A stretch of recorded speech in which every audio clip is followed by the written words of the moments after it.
Audio 5 Navyug का मत्स्यावतार। लेखक वेदमूर्ति तपोनिष्ठ पंडित श्री राम शर्मा आचार्य। समझदारी शंका में नहीं, सहयोग में है।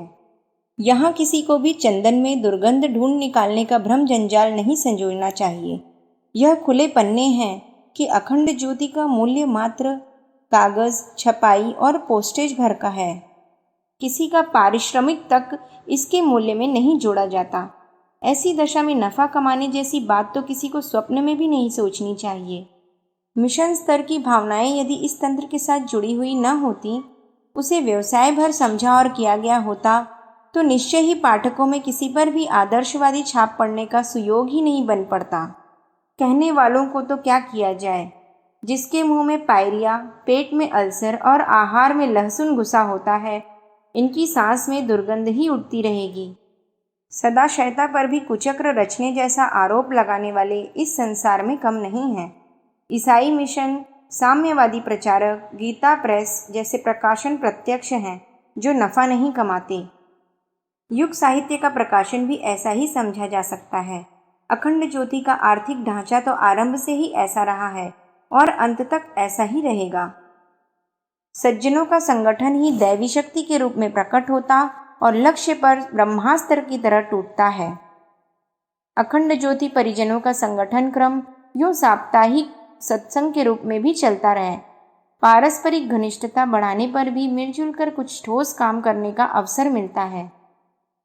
जहां नवीनता न रहने पर उदासी आने लगे, वहां सम्मिलित शक्ति उत्पन्न करने का दूसरा उपाय यह है कि हर सदस्य का जन्मदिवस मनाया जाए और आदर्शवादी प्रतिपादन के क्रियान्वयन का उपक्रम चलाया जाता रहे। इस अवसर पर अभ्यस्त बुराइयों में से कोई छोड़ने और एक नई सत्प्रवृत्ति बढ़ाने का अवलंबन भी अपनाया जा सकता है।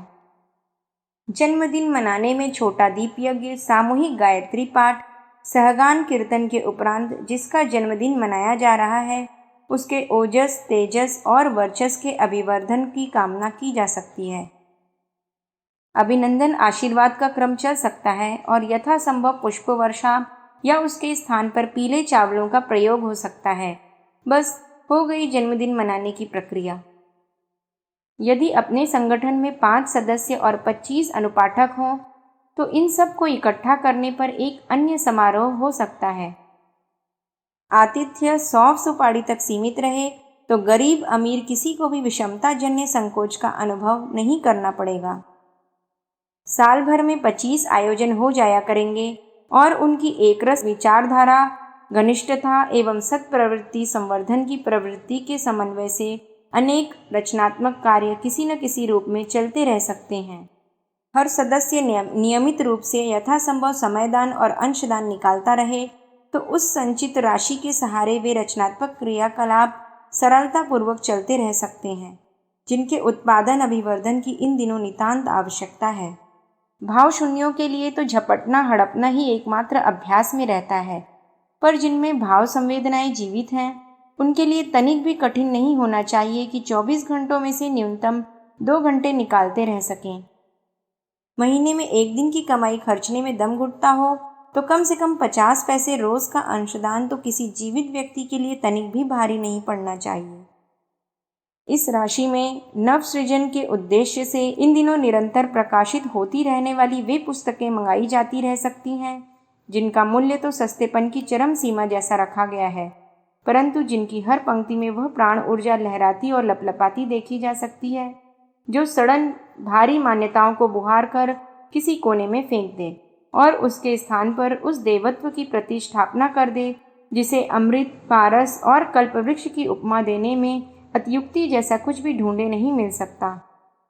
शांति कुंज का अभिनव प्रकाशन कम मूल्य की ऐसी पुस्तिकाओं के रूप में इन दिनों निरंतर हो रहा है, जो युग परिवर्तन की पृष्ठभूमि बनाने में असाधारण योगदान दे सकें।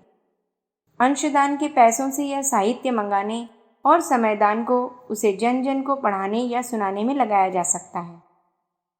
अखंड ज्योति परिजनों से इन्हीं दिनों उपरोक्त छोटे कार्यक्रमों को संपन्न करने के लिए अनुरोध एवं आग्रह किया जा रहा है। इस अभियान के अंतर्गत विस्तार का जो दायित्व हर परिजन पर आया है, उसे उल्लासपूर्वक निभाने में हम में से कोई भी पीछे न रहेगा। ऐसी आशा अपेक्षा की गई है। वह जिसकी उपेक्षा नहीं ही करे। छोटे और थोड़े काम तो मनुष्य अपने हाथ पैरों के सहारे ही कर लेता है, पर जब बड़े काम करने की आवश्यकता पड़ती है तो बिजली, भाप आदि के माध्यम से ऊर्जा उत्पन्न करनी पड़ती है। चेतना क्षेत्र की इसी ऊर्जा को भगवान कहते हैं। समुद्र पार करने के लिए जलयान और आकाश में सैर करने के लिए वायुयान की जरूरत पड़ती है। मात्र शरीर सत्ता उसकी बड़ी महत्वाकांक्षाएं पूरी कर सकने में असमर्थ ही रहती हैं। आत्मा और परमात्मा के मिलन पर साधारण परिस्थितियों वाले व्यक्ति भी देव मानवों की भूमिका निभाने लगते हैं। शरीरधारी तो एक और एक मिलकर दो ही होते हैं, पर जीव और ब्रह्म की दो इकाइयां समता अपना लेती हैं, तब उनकी स्थिति 11 जैसी होने में देर नहीं लगती। युग परिवर्तन में देवोपम भूमिका निभाने के लिए व्यक्ति को समर्थ सत्ता का आश्रय लेना ही चाहिए। सुदामा, नरसी, विभीषण, जामवंत आदि की निजी क्षमताएं स्वल्प थीं, पर वे किसी बड़े का सहयोग प्राप्त कर लेने पर अतुलित बलधारी बन सकने में समर्थ हो गए।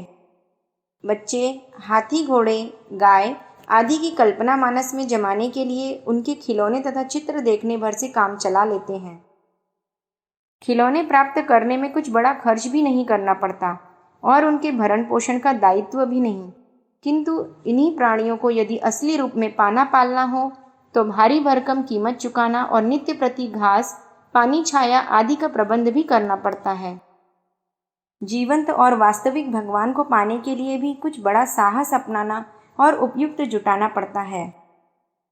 प्रतिभाओं के सम्मुख उपहार रखने और गुणगान करने से उस सत्ता की स्मृति तो उभरती है, पर उसके अनुदान वरदान प्राप्त कर सकना संभव नहीं होता। बच्चों के खिलौने वाली गाय न तो दूध देती है, न ही बछड़ा। पूजा उपासना की परिचर्या अति सरल है। उसे सामान्य क्रियाकलापों से कहीं अधिक सरलतापूर्वक संपन्न किया जा सकता है, किंतु असली भगवान का मिलन तो तत्काल भारी हलचल और उठक पटक आरंभ कर देता है। पति की संपदा और सत्ता पर अधिकार करने के लिए पत्नी को गृह छोड़ना और ससुराल में समर्पित भाव से रहना पड़ता है। भगवान मिलन को यदि अत्यंत सशक्त बनाने की आवश्यकता पड़े तो साथ ही इसी सिलसिले में यह भी गिरह बांध लेनी चाहिए कि पैसा और वासना के लिए खपती रहने वाली जीवनचर्या से ऊंचा उठकर अपने को ऐसा कुछ बनाना पड़ेगा जिससे उत्कृष्टता और उदारता के दोनों तत्व प्रत्यक्ष परिलक्षित होते, उभरते, उफनते, दृष्टिगोचर होने लगे। युग सृजन के इंजीनियरों को सामान्य जनों की तुलना में अधिक योग्यता अर्जित करनी पड़ती है और बड़ी जिम्मेदारी भी उठानी पड़ती है। पर्वतारोहियों को उच्च शिखर तक चढ़ने का श्रेय पाने के लिए दुस्साहस कर सकने जैसा मानस बनाना पड़ता है। अपंग और आलसी तो मात्र ऐसी कल्पना ही करते रहते हैं।